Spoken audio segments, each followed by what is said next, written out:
ஏய் என்னடி இங்க 2 பேர் குத்துக்கல்லாட்டம் நிக்கிறோமே, உன் கண்ணுக்கு தெரியலையா? நீ பாட்டுக்கு போற. இதான் நீ எனக்கு தர மரியாதையா? ஏய், கேக்குறது காதுல விழல, பதில் சொல்லு. அப்படியெல்லாம் ஒன்றும் இல்லைம்மா. சும்மா சொல்லக்கூடாதுடி. இந்த ஊமை ஊரை கெடுக்கணும் ஒரு பழமொழி சொல்லி வச்சிருக்காங்களே, அது உனக்கு தான் ரொம்ப கரெக்டா பொருந்தும். இந்த வீட்டுக்குள்ள நீ வரும்போது உன் முகர கட்டிய இந்த பூனையும் பால் குடிக்குமாங்கிற ரேஞ்சுக்கு அவ்வளோ அப்பாவே வச்சிருந்த. இன்னைக்கு அட பாவின்னு சொல்ற அளவுக்கு எல்லா திருட்டுத்தனமும் பண்ணிட்டு இருக்க. கரெக்டா சொன்னீங்க ஆண்டி. ஆதி ரூம்குள்ள இருந்து வரும்போது சந்தோஷமா சிரிச்சுட்டு தான் வந்தா. ஆனா நம்மள பார்த்த உடனே ஒண்ணும் தெரியாத பாப்பா மாதிரி பதுங்குறான். சொல்லுடி, ரூமுக்குள்ள ஆதிக்கிட்ட என்ன பேசிட்டு இருந்த? ஒன்றும் பேசலம்மா. பெரியய்யா புதினா டீ கேட்டாரு, கொண்டு வந்து கொடுத்துட்டு போனேன். இத நாங்க நம்பணுமா? ஏய், ஒண்ணுமே பேசாம தான் நீ வெளியில வரும்போது உன் முகத்துல அவ்வளோ சந்தோஷம் இருந்துச்சா? சரி, இப்ப நீ உள்ள என்ன பேசுனன்னு சொல்ல போறியா இல்லையா? நீங்க நினைக்கிற மாதிரிலாம் ஒன்றும் இல்லைம்மா. எனக்கு கிச்சன்ல நிறைய வேலை இருக்கு, நான் கிளம்புறேன்.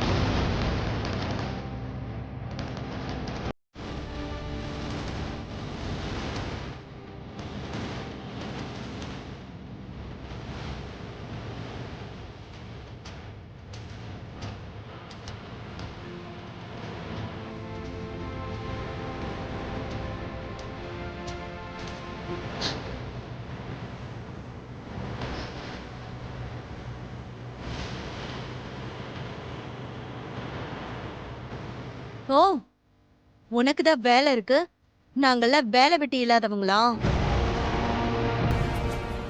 அதானே. ஏண்டி, உனக்கு எங்களை பார்த்தா எப்படி இருக்கு? இப்ப நீ ரூமுக்குள்ள ஆதிக்கிட்ட என்ன பேசிட்டு இருந்தன்னு சொல்லல. அப்புறம் பேசுறதுக்கு உனக்கு எப்பவுமே நாக்கு இருக்காது. நான் எதுவுமே பேசலம்மா. பெரிய டீ கேட்டாரு, நான் கொண்டு போய் கொடுத்துட்டு வரேன், அவ்வளோதாம்மா. மித்ரா, இவகிட்ட இப்படியெல்லாம் கேட்டா பதில் வராது. மயிலே மயிலேன்னா இறகு போடாது. அது ரெக்கைய புடிச்சு கால்ல மிதிச்சு புடுங்கணும். நீங்க சொல்றதா ஆண்டி கரெக்ட். தன்னோட தகுதியை மறந்து ஆசைப்படுற இவளுக்கு சரியான பாடம் கத்து கொடுக்காம விடக்கூடாது.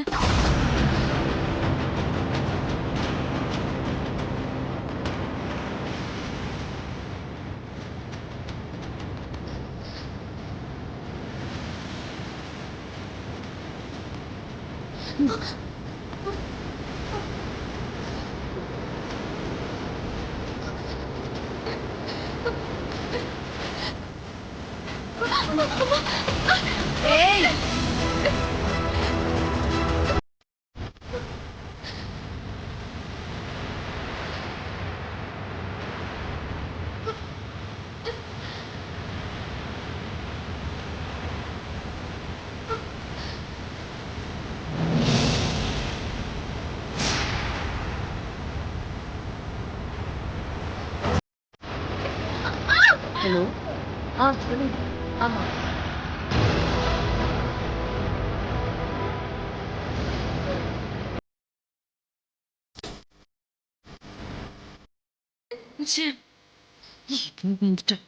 இப்ப வேணாம், போலாம்.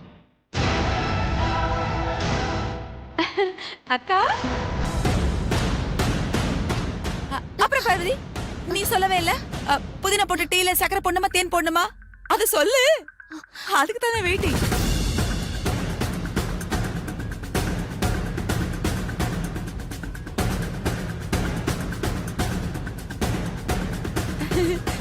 அக்கா அக்கா என்ன பண்ணிட்டு இருக்கீங்க எல்லாரும்?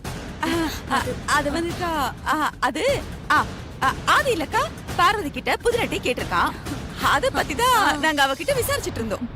பார்வதி அவ டியூட்டியை செஞ்சுக்கிட்டு இருக்கா, இதுல விசாரிக்கிறதுக்கு என்ன இருக்கு? இப்ப என்ன சொல்றது? அது ஒண்ணு இல்லக்கா, இப்போ நம்ம ஆதிக்கு புதினா டீனா ரொம்ப பிடிக்குமா? பார்வதிக்கு ரொம்ப நல்லா டீ போட தெரியும்.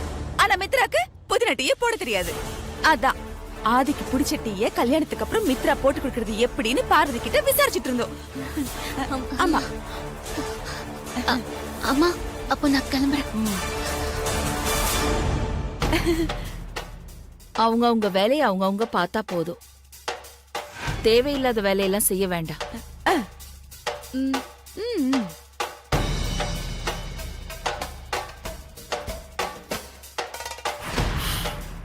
நல்ல வேளை தப்பிச்சிட்டோம். தப்பிச்சது நாம இல்ல ஆண்டி, அந்த சமையல்காரி. என்ன மித்ரா சொல்ற? பின்ன என்ன ஆண்டி, அந்த சமையல்காரிய அகிலா ஆண்டி கிட்ட போட்டு கொடுக்கறதுக்கு நிறைய சான்ஸ் கிடைச்சது. அவளை போட்டு கொடுக்கறத விட்டுட்டு எதுக்கு பொதினாட்டி அது இதுன்னு சொல்லி அவளை தப்பிக்க விட்டீங்க? மித்ரா, இப்ப நாம மட்டும் அவளை பத்தி அகிலா கிட்ட போட்டு கொடுத்தோம்னா ஆதி ரூமுக்குள்ளதான் இருக்கா.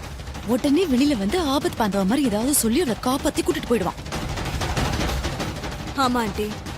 ஒரு விஷயம் கவனிச்சே மித்ரா, உனக்கும் ஆதிக்கும் நல்லபடியா கல்யாணம் நடக்கும்னா துப்பாக்கிய விட்டு குண்டு வெளியில வராதுன்னு சொன்ன அகிலாவோட டாஸ்க மீறி அந்த துப்பாக்கியை விட்டு குண்டு வெளியில வந்து உங்க கல்யாணம் நடக்காதுன்னு சிம்டம்ஸ் காட்டிடுச்சு.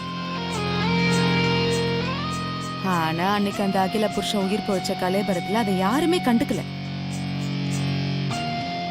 ஆனா அதையெல்லாம் தாண்டி இந்த வீட்ல இவ்ளோ பெரிய விஷயம் நடந்திருக்கு, அத பத்தி கொஞ்சம் கூட கவலைப்படாம அந்த சமையல்காரி இப்ப கூட ஆதிக்கிட்ட ரொமான்ஸ் பண்ணிட்டு வர்றான்னா அவளெல்லாம் போட்டு கொடுக்க கூடாது, போட்டு தள்ளுறதுதான் சரி.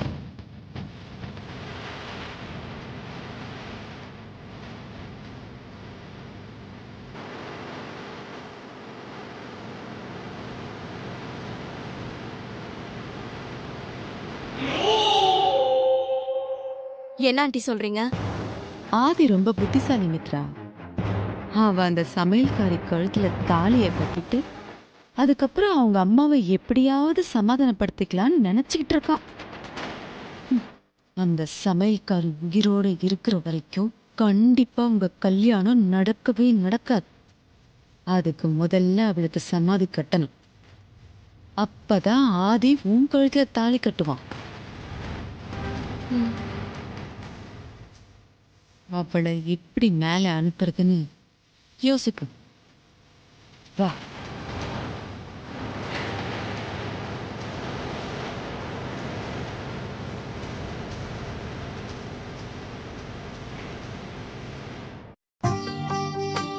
வாங்க வாங்க. இவன் என் பையன், பேர் கணேசன், ஸ்கூலுக்கு போயிட்டு இருக்கான். கணேஷா வணக்கம் சொல்றா. ஐயோ இருக்கட்டும். எந்த கிளாஸ்பா படிக்கிற? 8th. நீங்க உட்காருங்கம்மா. டேய் இப்படி வாடா, உட்காருங்கம்மா. நான் என் பொண்ணை கூட்டிட்டு வரேன். பார்வதி, அப்படியே தட்டு ஒண்ணு எடுத்துட்டு வர சொல்லுங்க. சரிங்கம்மா. பார்வதி, வரும்போது ஒரு தட்டை எடுத்துட்டு வாமா. சரிங்கப்பா.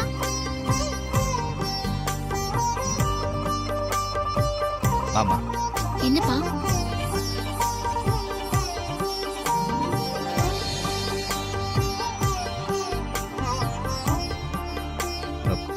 என்னம்மா அப்படி பாக்குற? இவங்க நம்ம மாப்பிள்ளையோட சொந்த அத்தை. உன்னை பாக்குறதுக்காக வந்திருக்காங்க.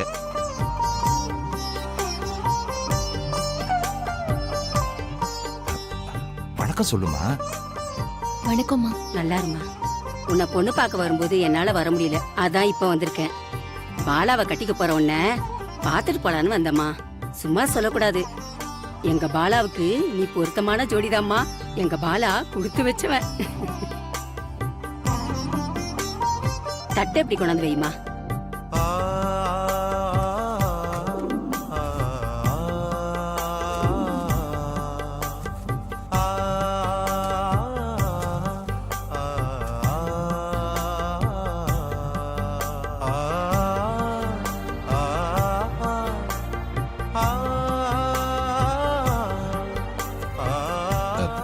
இதெல்லாம் எதுக்குங்க?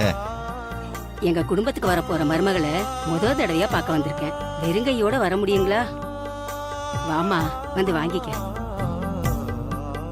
வாங்கிக்கோ பார்வதி. போ, கிட்ட போ.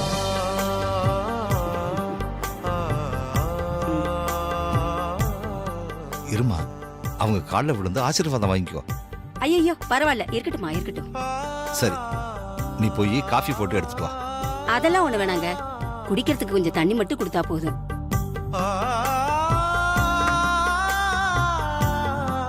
நீங்க உட்காருங்கம்மா.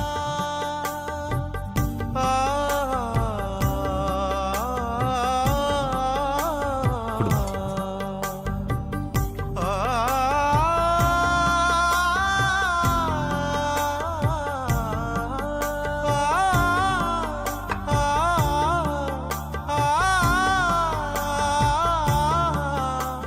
இங்க வாமா, போமா, கிட்ட போ. திரும்புமா. என் கையாலேயே உன் தலையில வச்சு விடுறேன்.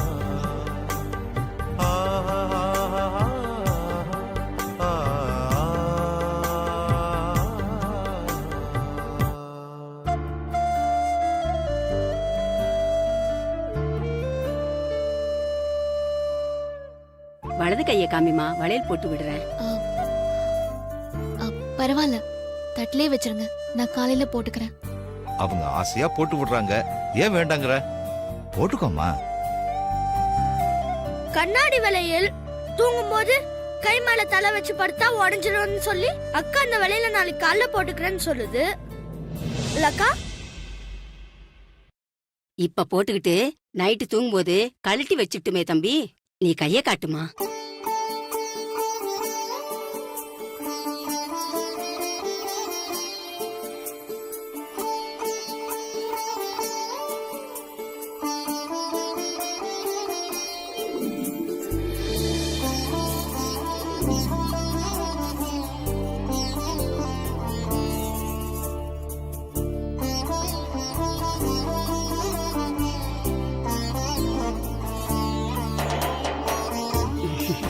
கண்ணாடி வளையல் பொண்ணுங்களுக்கு தனி அழகுதான். அப்ப நான் கிளம்புறேன். நீங்க வந்ததுல எனக்கு ரொம்ப சந்தோஷமா. வரேன் பார்வதி. ஆட்டோ ஸ்டாண்ட் வரைக்கும் நானும் வரேம்மா. வாங்க வாங்க. வா.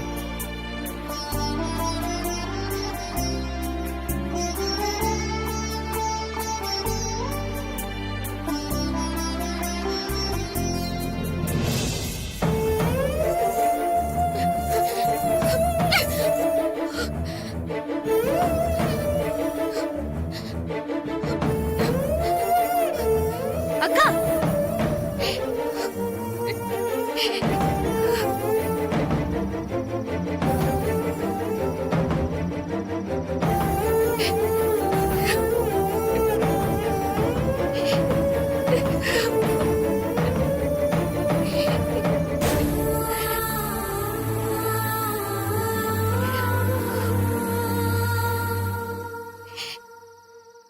என் தலையில வைக்கிற பூவுக்கும் நெத்தில வைக்கிற பொட்டுக்கும் என் கையில போடுற வளையலுக்கும் எப்பவும் சொந்தக்காரர் என் பெரியய்யா தான். அப்பாவுக்கு பயந்துதான் நான் இந்த வளையல போட்டுக்க சம்மதிச்சேன். ஆனா இந்த வளையல் என் கையில இருந்துச்சுன்னா அது பெரியாக்கு சொந்தமான இந்த கைய வேற யாரோ புடிச்சிட்டு இருக்கிற மாதிரி என் மனசுக்கு ரொம்ப நெருடலா இருக்கு. என் உசல்ல கலந்திருக்கிற என் பெரியயாக்கு சொந்தமான இந்த உடம்புல மத்தவங்களோட ஞாபகமா எதுவுமே இருக்க கூடாது, இருக்கவே கூடாது.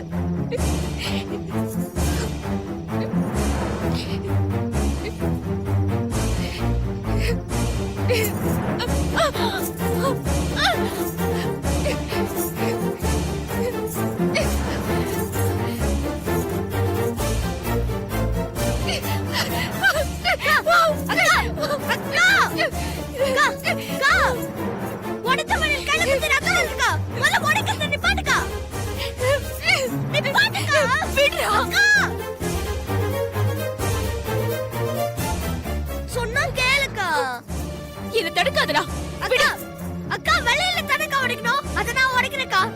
உன் கைய பாழாக்கிக்காதக்கா. முடியாது. அக்கா அக்கா அக்கா அக்கா அக்கா வேண்டாம் அக்கா. அக்கா அக்கா அக்கா அக்கா அக்கா அக்கா அக்கா அழாதக்கா, அழாதக்கா.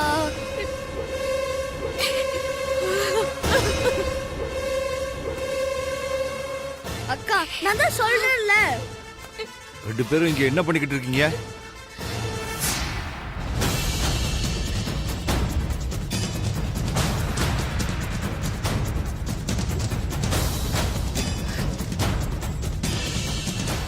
என்னது பதில் சொல்லாம இப்படி ரெண்டு பேரும் திரு திருன்னு முடிச்சுக்கிட்டு நிக்கிறீங்க?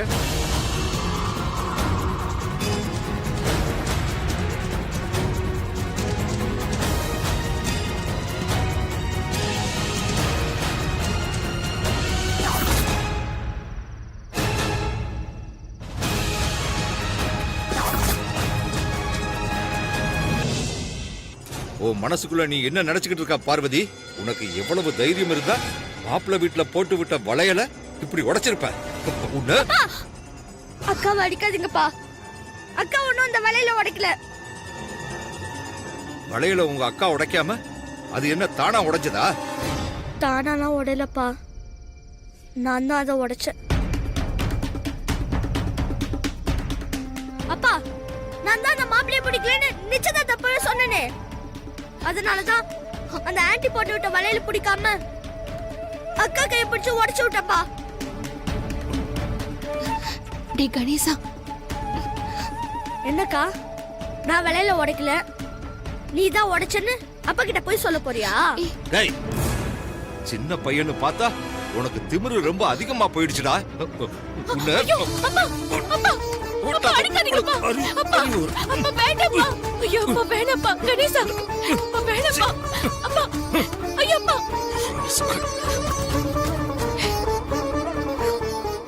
இனிமே இது மாதிரி ஏதாவது அதிக பிரசங்கித்தனம் பண்ணிக்கிட்டு இருந்தா கொல்லி போறது கூட புள்ள இல்லைனாலும் பரவாயில்லைன்னு உன்னை கொன்னே போட்டு ஜாக்கிரதை. உள்ள வாங்க.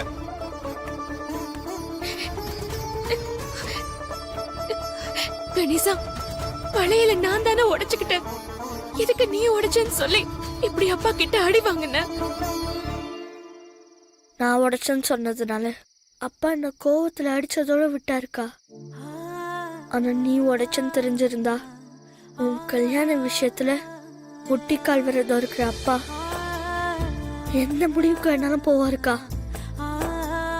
அதனாலதான்க்கா அப்படி பண்ண.